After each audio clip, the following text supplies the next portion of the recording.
students are responsible. They're going to do 3 portfolios in this unit. So during this course, the students will complete several portfolios. They've already done a portfolio on which college or career that they will pursue, and also on 2 colleges that they think would fit their needs, colleges or trade schools. So in this unit, they will do portfolios on leasing versus buying. They will do a portfolio on renting an apartment and buying a home.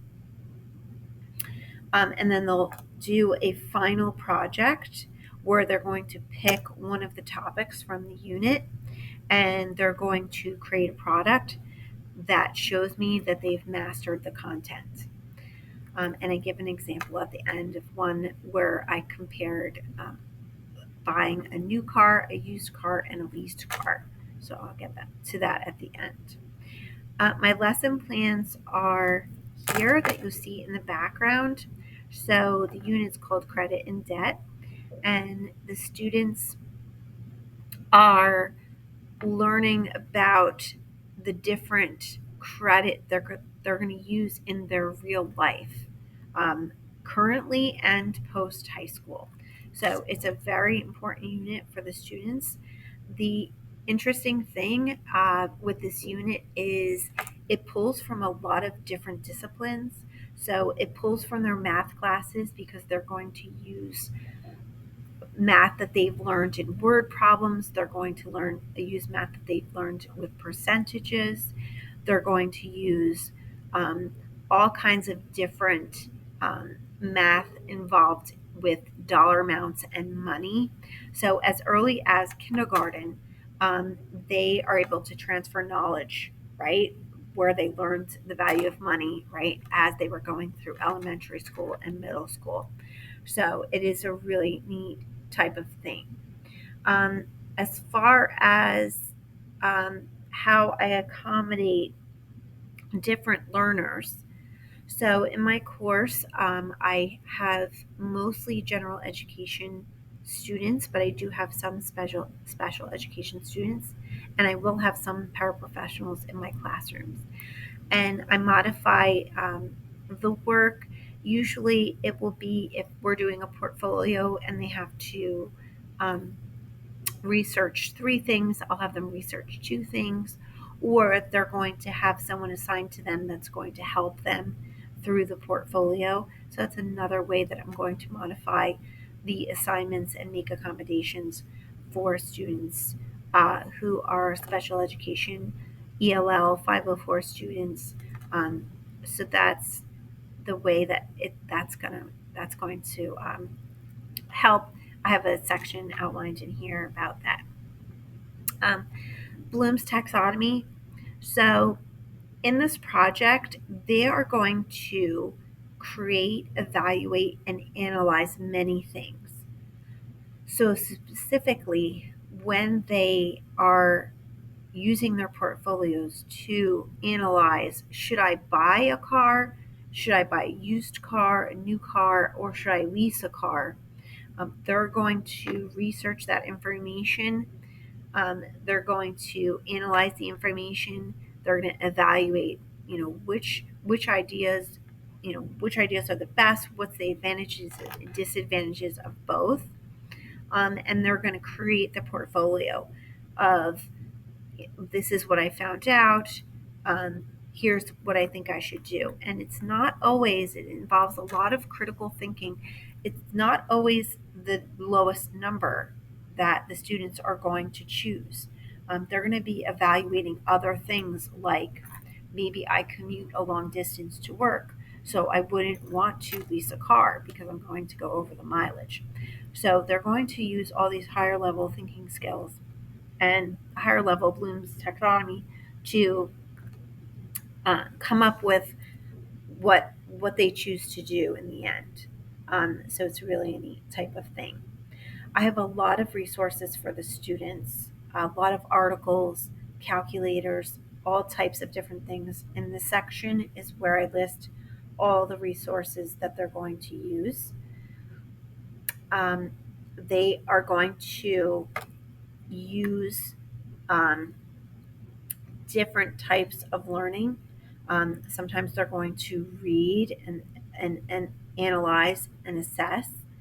Other times they're going to watch videos, right? So that's uh, the visual learner loves to do things like that. Maybe they'll do an ed puzzle.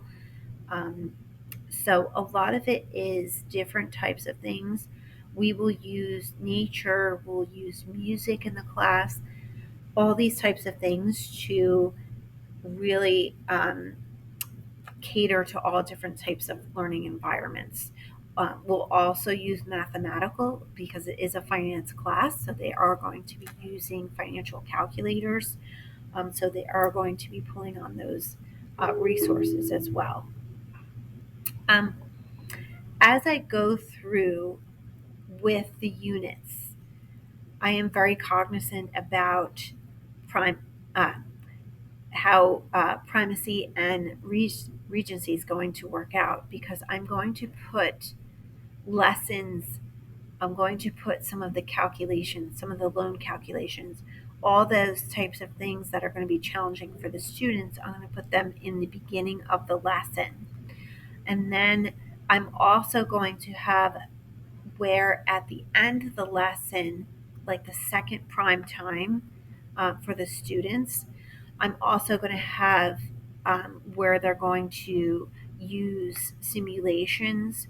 They're also going to be using Everfi. They're going to use Quizlet to review information um, that we've learned or to set up for a new topic. So I do like to use all those types of things. Also, for the portfolios, I do like to reiterate verbal directions and written directions for these portfolios for them to complete.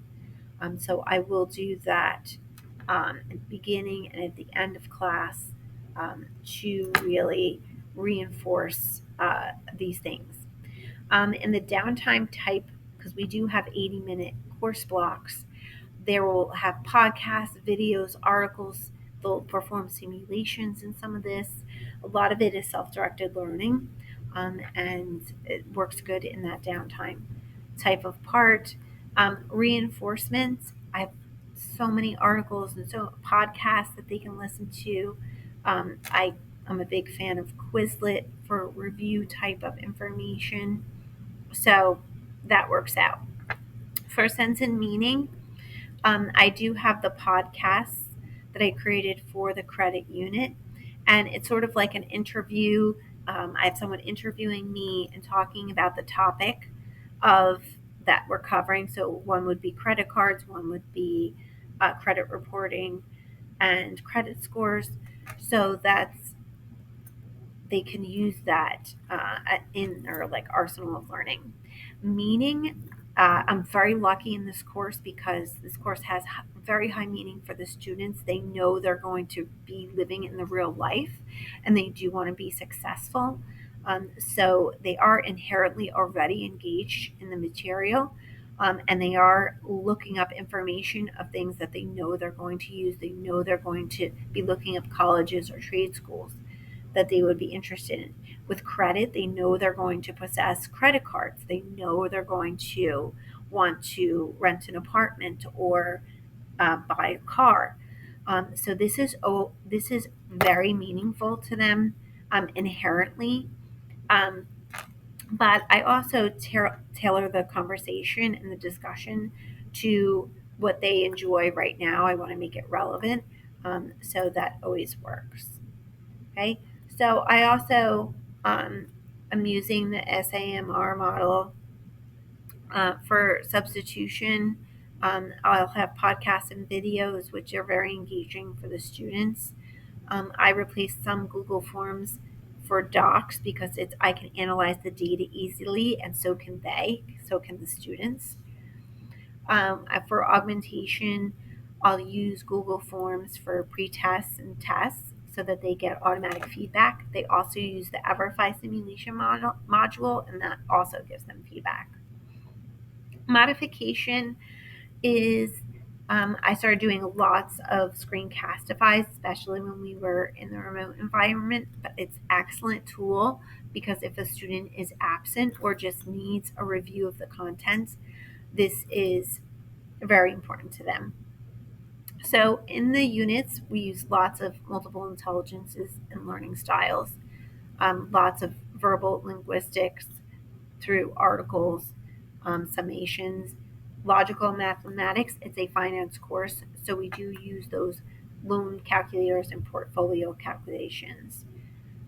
Visual, spatial encourages the students to take their own notes, use Venn diagrams, flowcharts, however it is that they're going to um, really be able to uh, apply the information that I'm giving them.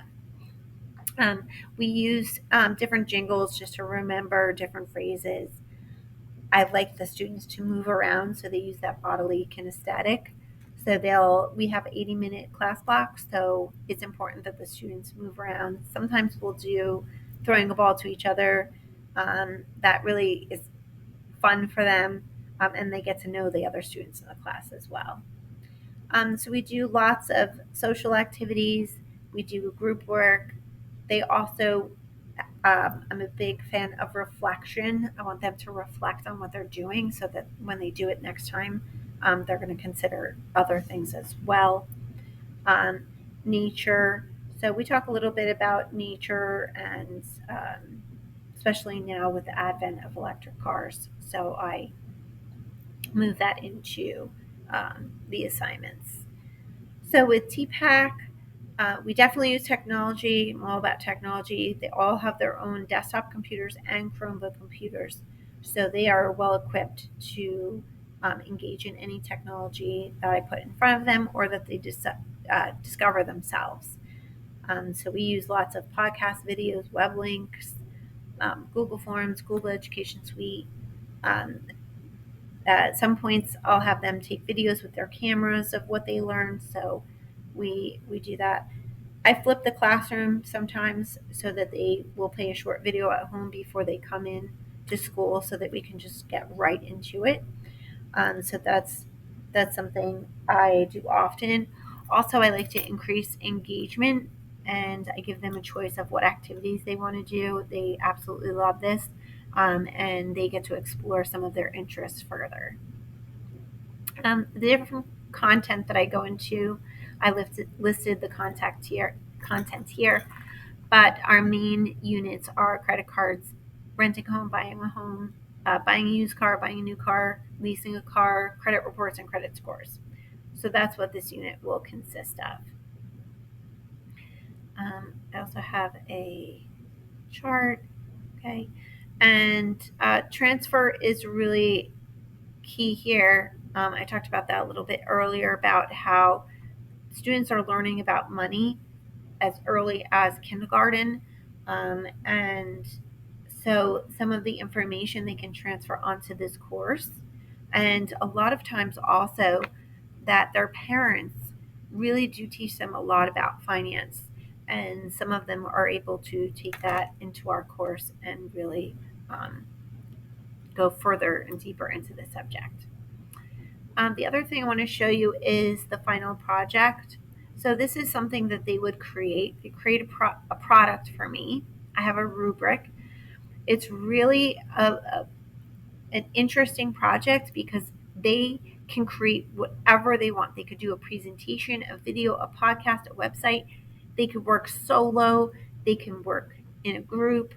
And they just have to create a product that tells me that they've mastered this information. And the products that they come up with are very interesting. And they put a lot of time into it because I'm giving them so much creativity, um, time, and space. And they love to work with other students who are really creative. They come up with scripts, they do videos, they do podcasts. And then I give an example of a slideshow that I did on the comparison on my dream car, the Tesla Model 3. So they like to look at that. I highly encourage them not to copy the project that I did, but to come up with something of their own. And they've really come up with some amazing things.